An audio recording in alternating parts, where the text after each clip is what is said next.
భక్తిహీనులు వరద వలె పొర్లుతున్నారు.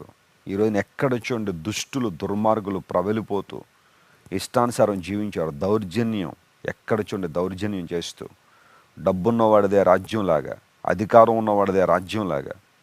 మేమేమనుకుంటున్నారా, మా పరిస్థితి ఏంట్రా, మా బ్యాక్గ్రౌండ్ ఏంటన్నట్టుగా చాలామంది భక్తి పరులైన వారిని ఇబ్బంది పెట్టేవాళ్ళు బయలుదేరారు.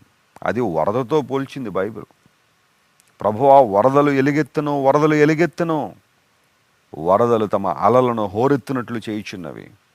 ఈ ఉదయకాల సమయంలో నీవు కూడా అలాంటి వరద అనుభవిస్తున్నావా? భక్తిహీనుల్ని చుట్టూ చేరి ఇబ్బంది పెడుతున్నారా? నీ ఆఫీస్లో కానీ, నీ స్కూల్లో కానీ, నువ్వు పనిచేస్తున్న హాస్పిటల్లో కానీ, యూనివర్సిటీలో కానీ, నువ్వు పనిచేస్తున్న డిపార్ట్మెంట్లో చాలామంది నీ చుట్టూ చేరి నిన్ను హేళన చేస్తున్నారా? భక్తిహీనులు వరద వలె పొర్లుతున్నారు.